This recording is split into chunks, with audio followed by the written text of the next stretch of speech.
जब कोई सोल आती है बॉडी में तो सोल को सब कुछ याद है, लेकिन जब वो भूलती कब है, जब वो फॉर्म ह्यूमन फॉर्म में आ जाती है तब वो भूल जाती है पिछले जन्म अपना। तो जब वो सोल आती है आपके अंदर तो वो क्या सोच के आती है, मतलब कुछ ऐसा उसके दिमाग में क्या चल रहा होता है? नहीं देखो, सोल का तो अगर ये कहे ना, सोल तो जन्म ही लेना चाहती है, सिंपल सी बात है। जहाँ उसे अप्रोप्रिएट वूम मिलेगा वहाँ पर वो जन्म ले लेगी। अच्छा। वो अट्रैक्ट करती हैं चीज़ें। अब ये जैसे इसने सोल ने एक चॉइस डाली हुई थी कि मुझे अगले जन्म में ऐसे माता पिता मिले, फॉर एग्जाम्पल। अब किसी के साथ पिछले जीवन में हो सकता है प्रोमिस किया हो कि मैं तो हर जन्म में आपका बेटा बन के आना चाहता हूँ या बेटी, वट।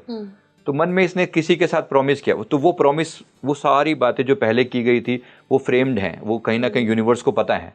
तो जब ये सोल और जब ये माता पिता एक दूसरे के लिए रेडी होते हैं तो ऑटोमेटिकली इनको आपस में कनेक्ट कर दिया जाता है। अच्छा। तो उस सोल के पास बहुत लिमिटेड चॉइसेस होती हैं, अनलिमिटेड नहीं है कि वो कहीं पे भी देख के एंटर कर दिया, नहीं, ऐसा नहीं है। अच्छा। उसने भी एक माहौल मांगा हुआ है ना अपने लिए कि मैं चाहता हूँ कि अगला जीवन ऐसा हो जहाँ पर मैं इवोल्व कर पाऊँ, जहाँ पे मेरे साथ ऐसा कंफर्टेबल हो या नहीं हो। ये कुछ इच्छाएं भी हैं लेकिन कुछ कार्मिक भी है।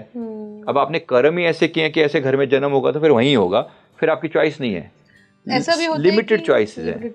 तो ये भी पॉसिबल है क्या जो सोल आ रही है वो क्या ऐसा ही होता है, मतलब मेरा क्लेरिफाई करूँ तो क्या ऐसा ही होता है कि जो सोल आ रही है वो घर के किसी मेंबर की है या कोई पीढ़ियों वाली, पहले से भी कोई हो सकती है? हाँ, ऐसा हो सकता है। कोई किसी आपकी फैमिली के ही कोई एंसेस्टर्स की है, ऐसा पॉसिबल है। ये इसके अलावा भी हो सकता है, इसके अलावा भी कोई भी कहीं से भी आ सकती है, ऐसा भी हो सकता है। लेकिन वो फिर डिमांड किसी ना किसी रूप में मैच की होगी, यानी कोई ना कोई उनके आपस में किसी रूप में मैचिंग रही होगी जिसके कारण कोई सोल आती है। जैसे एक सोल फैमिली का कंसेप्ट है हमारे यहाँ पर। सोल फैमिली का मतलब ये होता है कि जैसे इस जीवन में आपके साथ जो भी आपके भाई बहन बच्चे माता पिता हस्बैंड जो भी साथ में है, सपोज ये बहुत बहुत अच्छा एनवायरनमेंट है, बहुत ही अच्छा, तो आप परमात्मा से प्रार्थना करते हो कि हम हर जन्म में साथ रहना चाहते हैं, तो अगले जन्म में किसी ना किसी फॉर्म में आप लोग साथ आएंगे।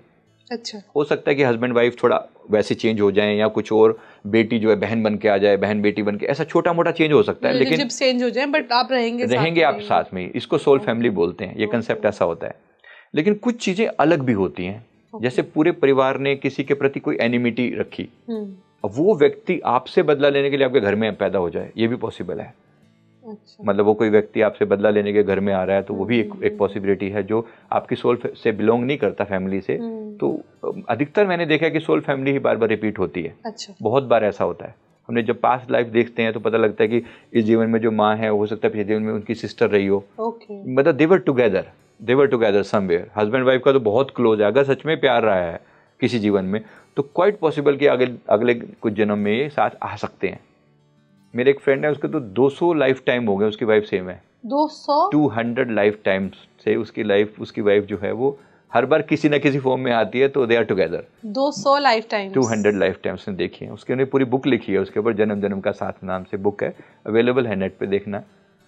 200 लाइफ 200 लाइफ टाइम से दोनों साथ हैं। वो अलग अलग रूपों में साथ हैं, अलग अलग रूपों में साथ हैं। किसी समय में 2 पौधे के रूप में भी जन्मे थे तो भी साथ थे, ऐसा भी। मतलब उसकी कुछ डिमांड रही है, मन में कोई भाव ऐसा रखा है।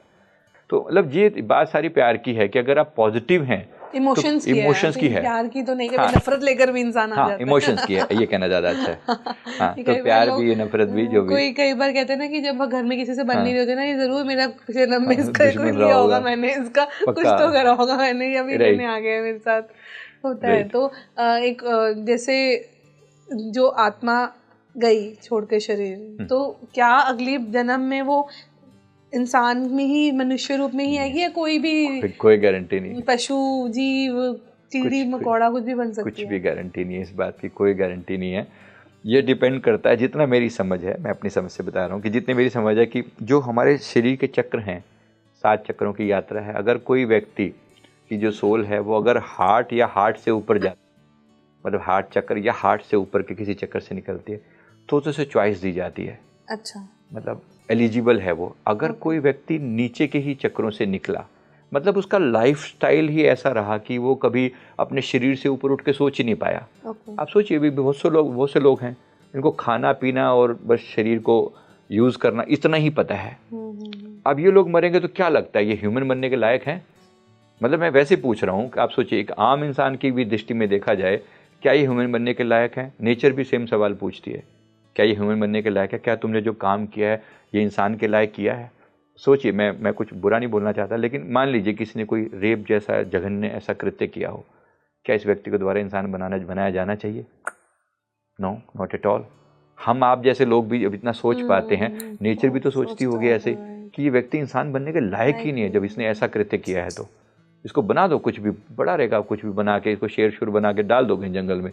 ये प्रकृति का अपना एक तरीका है, कोई हमारी सोच पे तो नहीं चलती वो, लेकिन फिर भी कुछ तो रूल्स है ना। कोई व्यक्ति ने इंसान होकर इंसानियत जैसा कोई कृत्य किया ही नहीं, कोई काम किया ही नहीं, तो क्वाइट पॉसिबल कि उसे कोई एनिमल फॉर्म दे दी जाए।